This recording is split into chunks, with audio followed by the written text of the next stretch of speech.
Bună ziua frumoși mei Scorpion! Bine ați venit, dragii mei! Astăzi facem etalarea pentru luna august 2024 pentru toți cei care aveți soare, lună, ascendent sau Venus în Scorpion. Etalarea este una generală, după cum știți, luați de aici doar dacă rezonează ceva mesaje cu voi, dacă nu, lăsați-le aici și asta e. Pentru alte persoane pot fi valabile. Începem cu 3 cărți oracol, ca întotdeauna, să vedem ce mesaje importante au cărțile mele să vă transmită vouă pentru luna august. Ok, avem unul care a sărit, exprimare emoțională, măscuța jos, dragă Scorpion. Foarte direct aici la voi, că întotdeauna trebuie să fie direct, trebuie să fie etalarea puternică. Hai să vedem. Protecție, măscuța jos și garda jos, da? Fă primul pas, fă un pas aici, ți se spune. Haide, mișcă-te. La capătul cărților avem dualitate și umbră.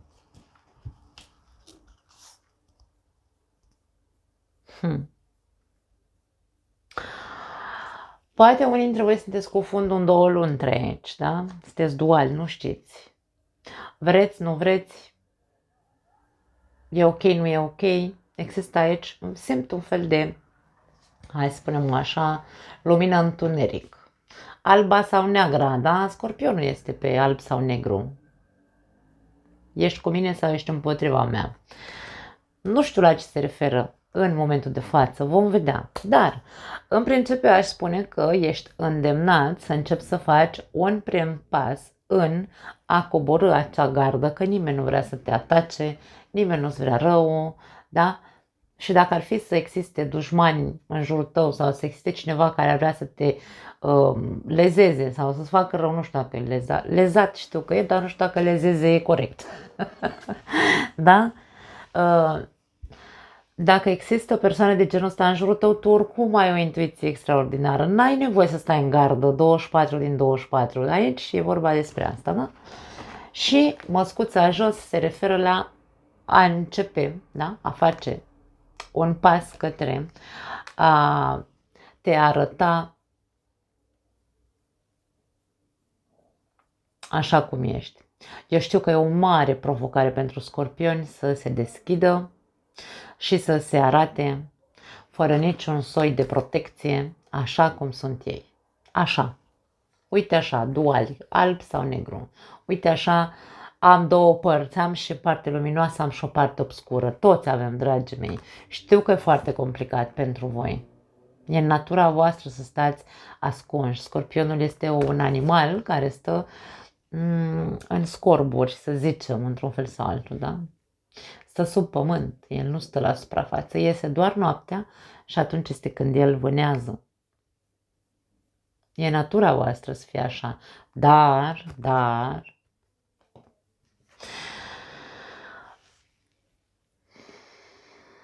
e foarte greu să fii tot timpul în protecție, pe protecție și pe apărare și pe mască. E foarte greu când tărește mult.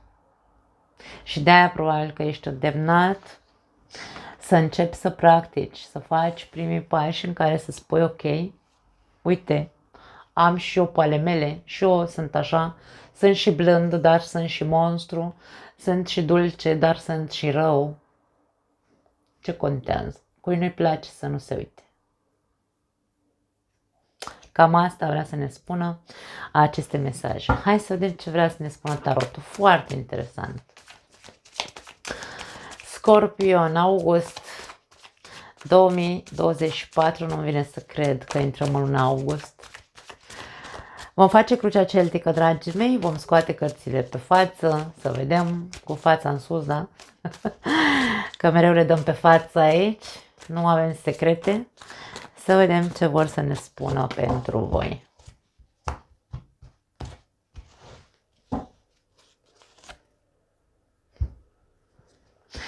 Situația diavolul.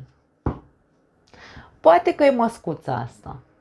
Sau poate că este o situație în luna august în care tu vei fi hai să spun așa, obligat să te confrunți cu o situație urâtă sau cu o persoană care vine către tine așa ca un diavol. Poate să fie orice care îți poate provoca o neplăcere destul de mare sau o persoană. Vom vedea la ce se referă, bineînțeles. Hai să vedem. În mintea ta 10 de spade.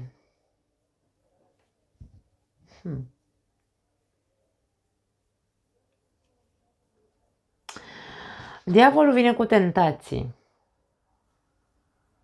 Pot fi tentații de tot felul. Mesajul de protecție ne poate spune să încerci să stai în gardă în cazul în care simți, pentru că tu simți. Tu simți înainte să se întâmple, da? Stai în gardă pentru că există o tentație din exterior care nu se vede să fie o intenție bună, această tentație, da? Pentru că în mintea ta am 10 de spade. 10 de spade, 10, în general, ne reprezintă un final. E momentul să te ridici de la pământ dintr-o situație care probabil te-a ținut în lanțuri, în niște lanțuri toxice, care nu au fost tocmai confortabile pentru tine, lanțurile astea. Poate fi o dependență. Dependență emoțională care tu conștientizezi că e momentul să se termine.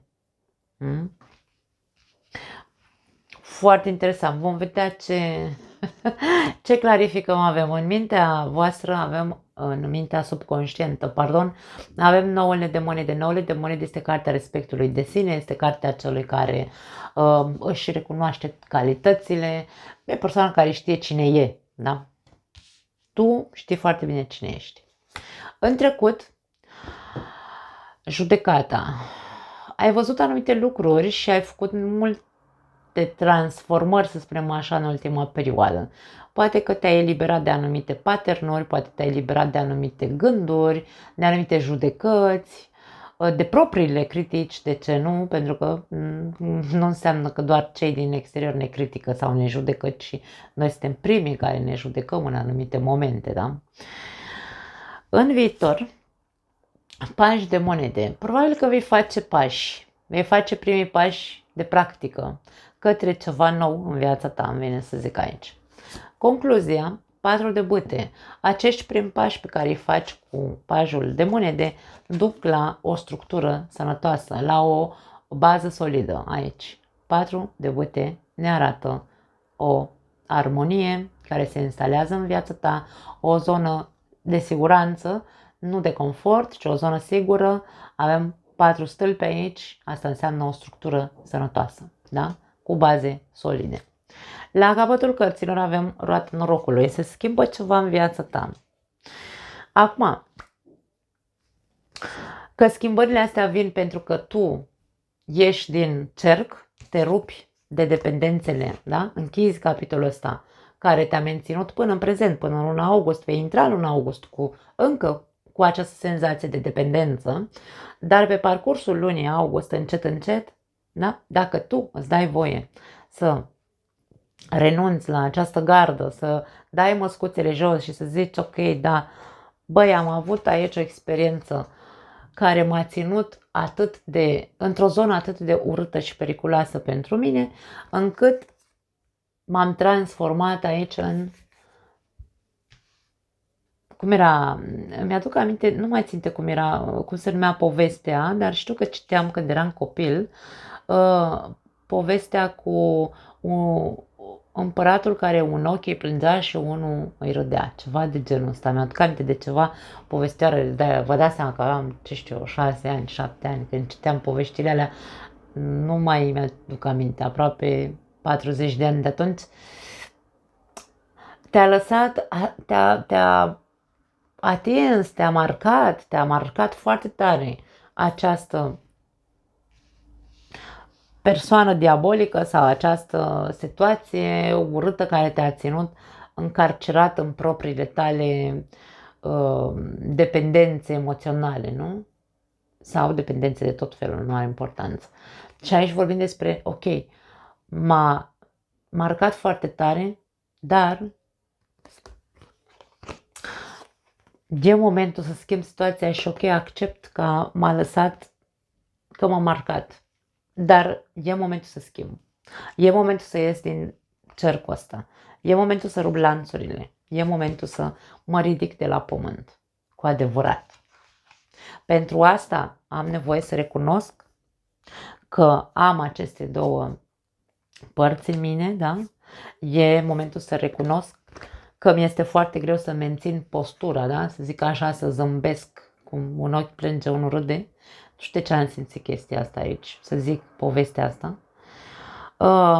Și recunosc că am stat prea mult timp în protecție și că e momentul să renunț la protecția asta și să încep să merg către locuri unde crește iarba verde. Aici avem o plantă la picioarele acestei persoane. E ca și cum această persoană unde calcă îi cresc plante, da? O nouă construcție, ceea ce văd aici pe viitor. Primii pași către o nouă viață. Wow! Hai să vedem. Care-i treaba cu diavolul ăsta la voi? În principiu, situația este una nu tocmai interesantă, să zicem, cu diavolul, da? Avem noule de cupe și regina de cupe. Nu. Eu cred că aici scorpionul se rupe. Se rupe emoțional de lanțurile care au ținut-o, pe tine te-au ținut ca persoană, te-au ținut captiv.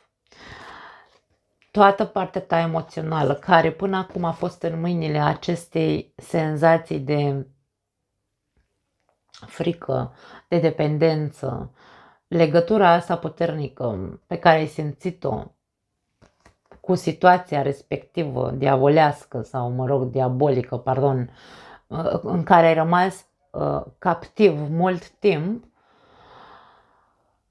în luna august se rup lanțurile. Pentru că decizi tu. Decizi că tu ai nevoie să începi să te pui pe picioare. Ai nevoie să-ți reconstruiești partea emoțională, piesă cu piesă, îmi vine să spun. Să-ți reconstruiești inima. Ai nevoie să-ți reconstruiești autostima și să ajungi în sfârșit să nu mai vorbim de iubire de sine aici. Aici vorbim despre maturizare. Maturitate emoțională vei câștiga aici în momentul în care decizi să rupi lanțurile astea demonice care te-au ținut acolo în acest 10 de spade atâta timp. Adică 10 de spade vrea să ne spună că nu a fost perioada, că a fost o perioadă de moarte. Pentru că 10 de spade se simte ca o moarte. Nu metaforică, dar o moarte emoțională, da? Și aici poate fi vorba că unii dintre voi vă rupeți aceste lanțuri făcând terapie. Da, poate fi. Sau poate este sfatul să mergi să faci terapie, da? Dacă tu simți că nu poți să ieși singur din mrejele astea. Acum, o altă variantă, în cazul în care vorbim despre faptul că apare cineva în viața unora dintre voi, cineva care este foarte tentant, cineva care este foarte, poate fi șarmant, poate fi, nu știu, te vrăjește la propriu și la figurat. Bine, nu vă gândiți la magie neagră sau nu știu pe unde vă duce mintea pe cărări, nu, nu. E cineva care e foarte seducător și care probabil atentează aici la inimioara ta, da? Încearcă să te cucerească prin tot felul de tertipuri, are toate. Uite așa, știe cum să facă. Atenție la acest aspect, dragile mele doamne, în special pentru că aici am o regină de cupe, în cazul în care apare o persoană care îți face foarte mult cu ochiul, să zic așa. Aici, da, fii în gardă. Fii în gardă, protejează-te pentru că te protejezi pe tine să nu intri în plasa unui manipulator care te duce cu zăhărelul. Despre asta e vorba. Hai să vedem. În mintea ta avem 10 de spade. Hai să vedem ce cu el.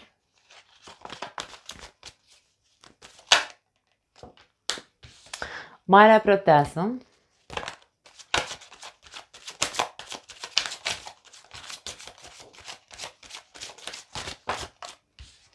Și 6 de monede. Pentru prima variantă de scorpioni, care am spus că și rup lanțurile acestea de dependență sau de așa, vorbim despre ridicarea de la pământ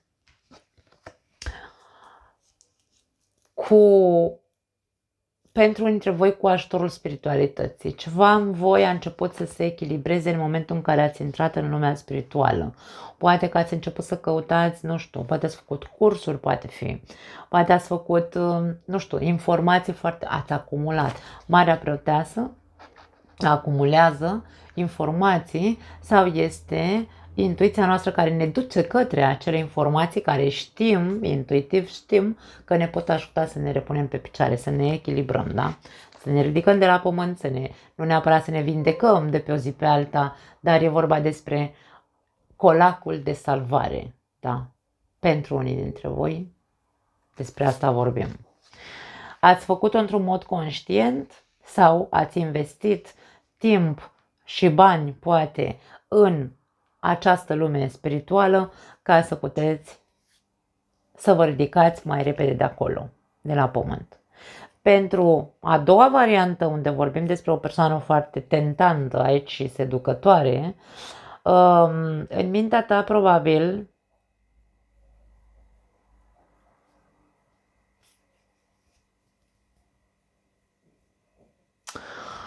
pentru unii dintre voi există posibilitatea să fiți atât de intuitivi încât să știți că persoana asta o să vă facă foarte mult rău, că persoana asta o să vă trădeze și că nu o să fie o relație pe a da și a primi. Este o relație pe trădare.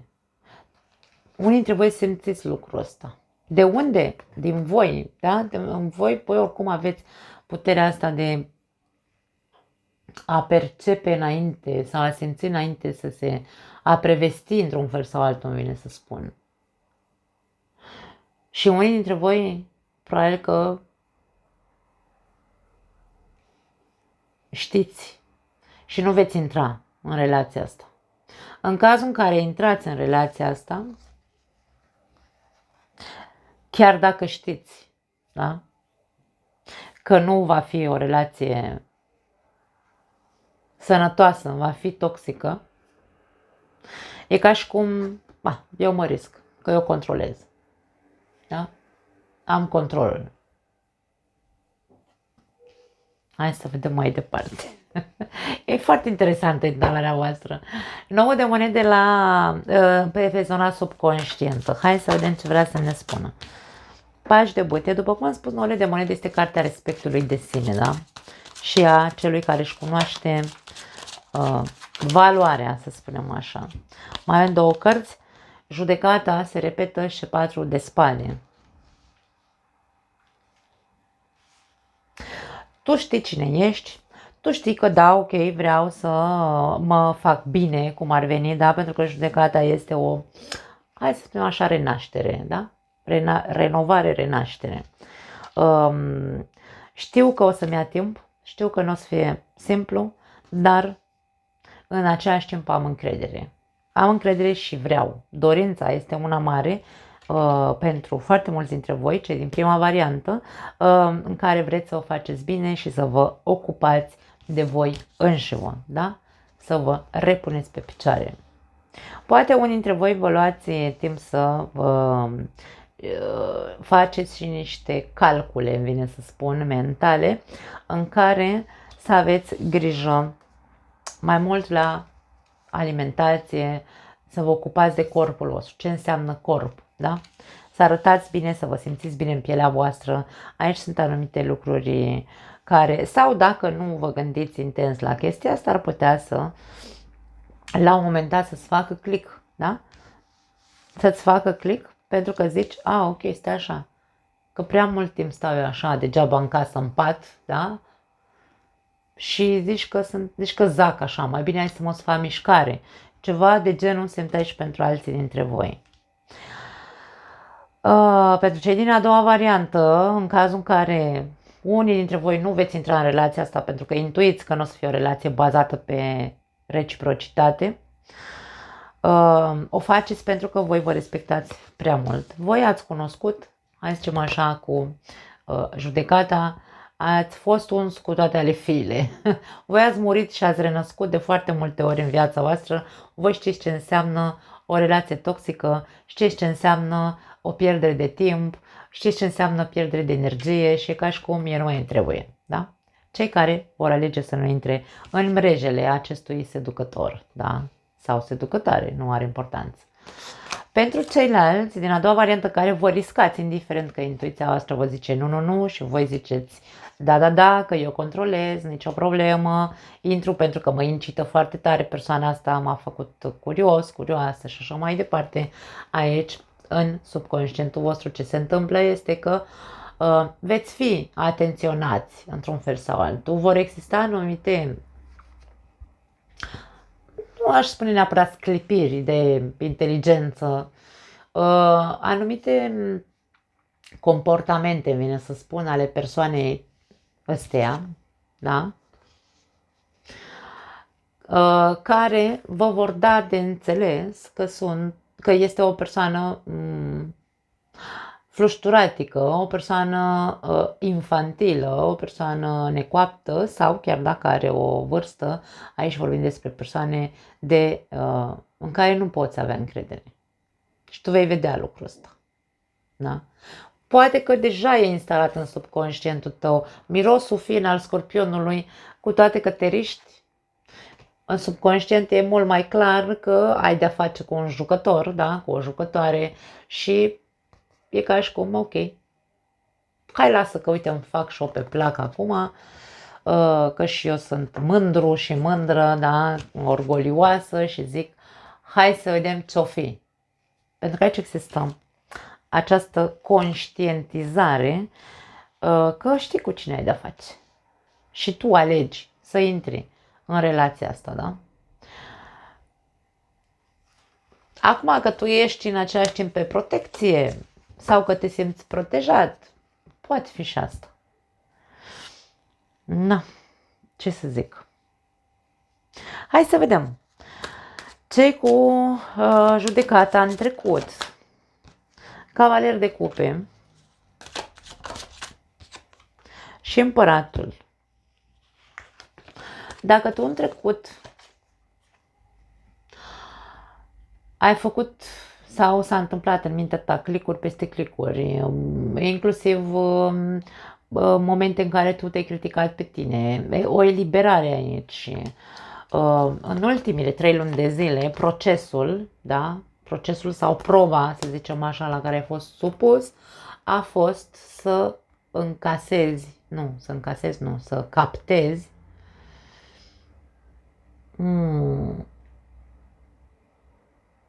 faptul că tu trebuie să te împuternicești, să te reconstruiești din punct de vedere emoțional.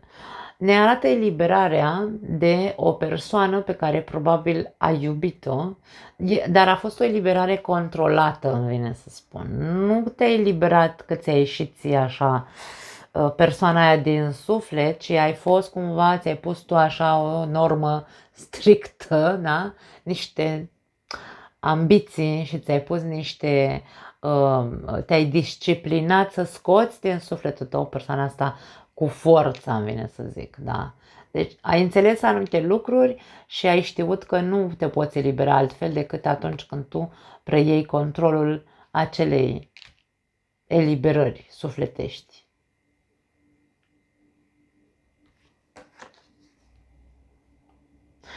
Procesul de eliberare te-a ajutat să devii mai încrezător în tine. Ai fost o perioadă, ai bâșbăit așa din punct de vedere emoțional, nu ai fost foarte bine, poate că ai încercat să mai ai o altă relație sau ai încercat să mai flirtezi cu anumite persoane, Dar nu, aici e piatră cumva. Împăratul este pietrificat sau este, se rigidizează.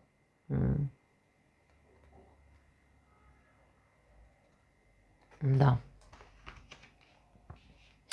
Hai să vedem, în viitor avem pajul de monede. Mai puțin.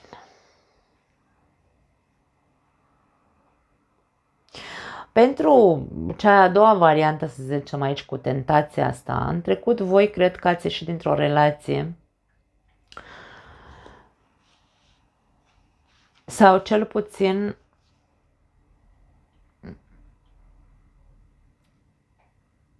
v-ați eliberat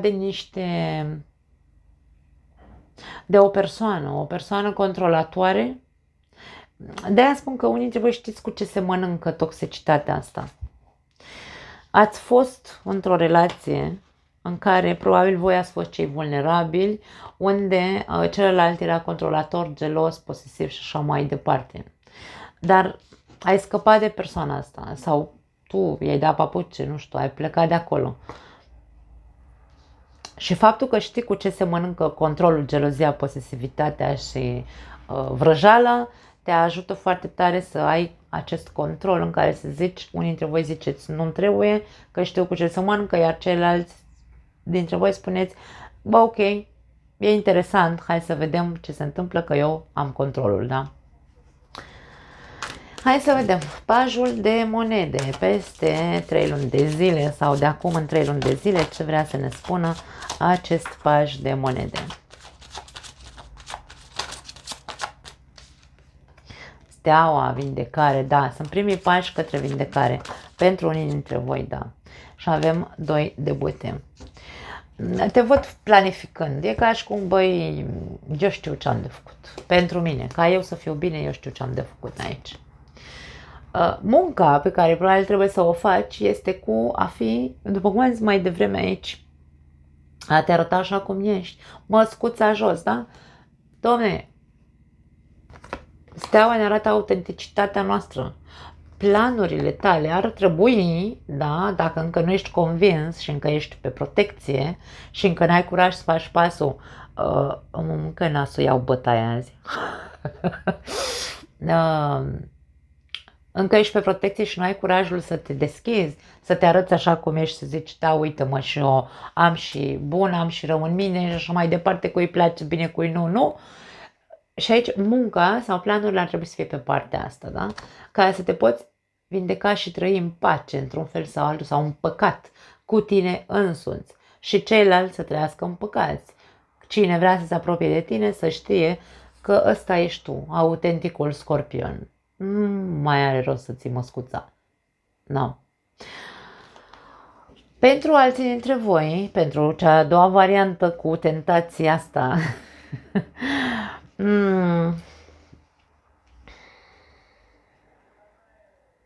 mare grijă să nu cădeți în capcana acestei persoane totuși până la urmă.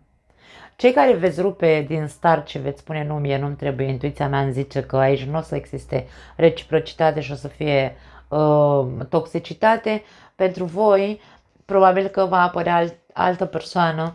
E posibil unii dintre voi să vă împăcați cu o persoană din trecutul vostru.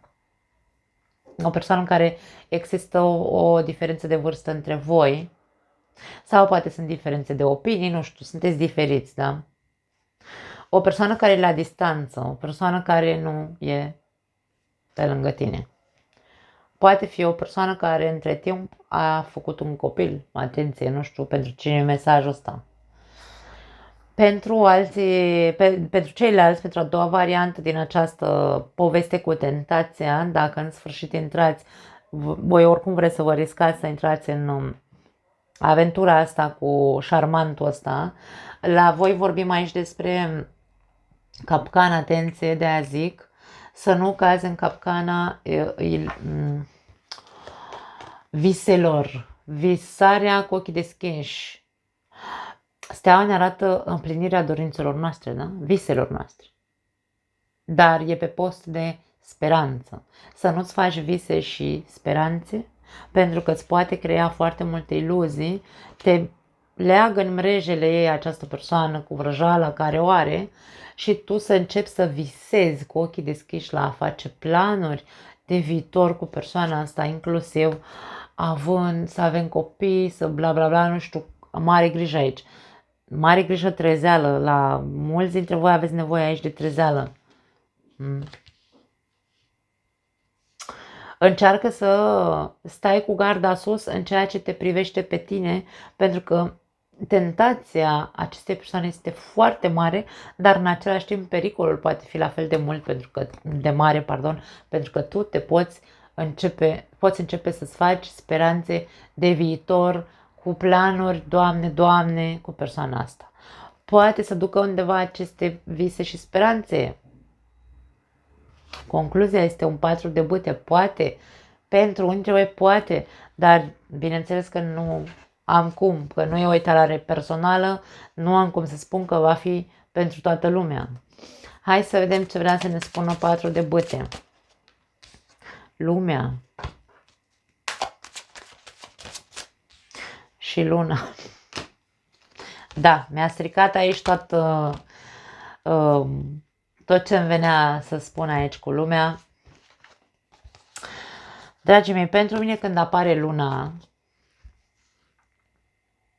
luna este tot partea noastră inconștientă. Pe o parte sunt fricile noastre inconștiente, rădăcinate acolo, pe de altă parte luna ne poate vorbi despre iluzie, ne poate vorbi despre păcăleală, da, ce vedem noaptea? Noaptea vedem umbre, nu vedem la fel de clar ca ziua. Ceață pe ochii, mai zic eu așa, la cartea asta. Deci sunt foarte multe lucruri, hai să spunem,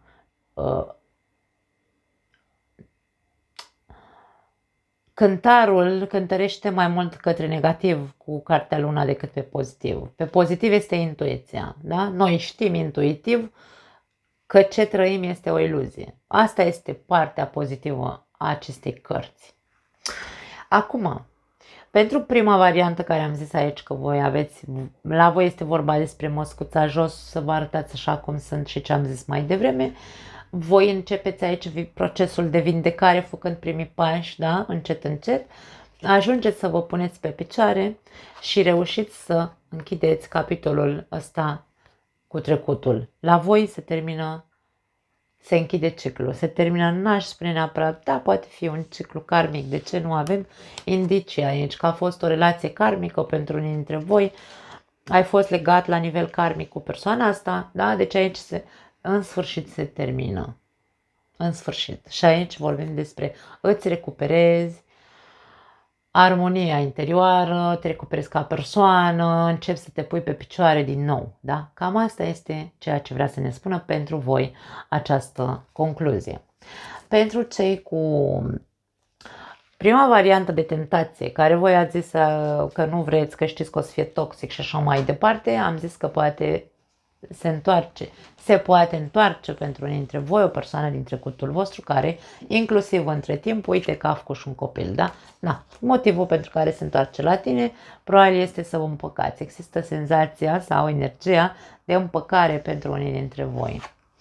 4 de bâte este o carte a construcției, da? Este o carte în care ne spune că e posibil ca între voi relația să devină din ce în ce mai solidă, da? Și să crească destul de mult. Cartea Lumea ne arată creșterea acestei relații între voi doi,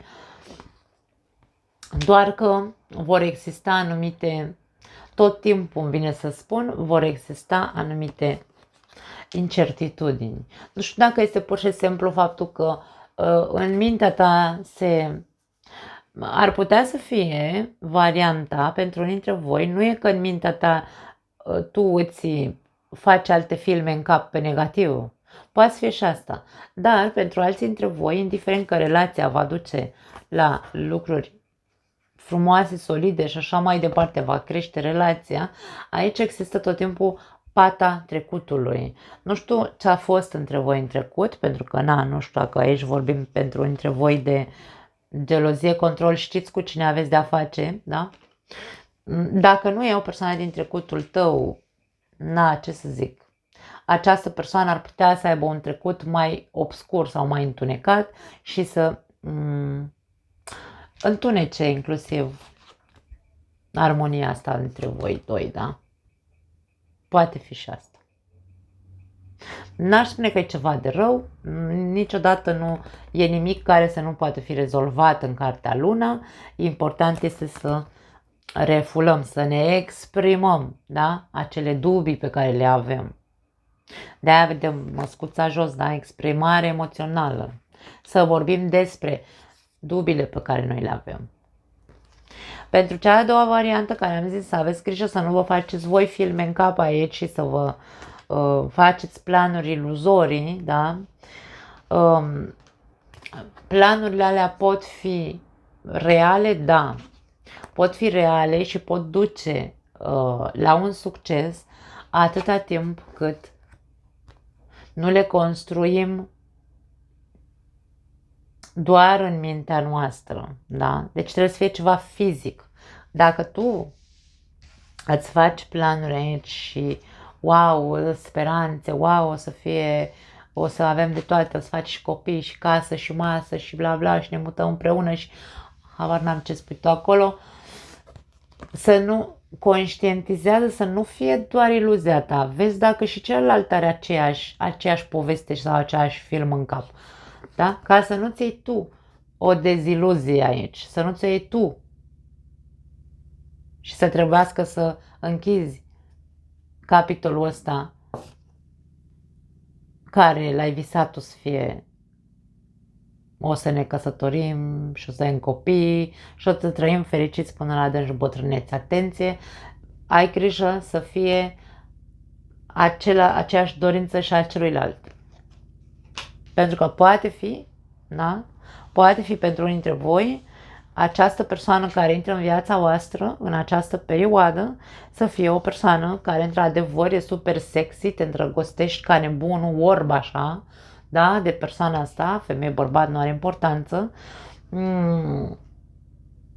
Și să ajunge să aveți, bineînțeles, o relație frumoasă. De ce nu? Să vă logodiți chiar foarte repede, dar la fel de repede să intrați după aia în ceață și să vă regăsiți într-o relație în care să ziceți, ups, stai așa că parcă totul s-a întâmplat prea repede. Nu mai sunt sigur pe mine că vreau. Cineva aici nu va fi sigur pe el că vrea finalul ăsta. De-aia spun, aveți grijă să știți cu adevărat dacă și persoana cealaltă vrea sau nu aceeași poveste ca voi. Nu pot să zic altceva. Nu mai am altceva, dragii mei. Vă pupăcesc. Ne vedem data viitoare. Ceau!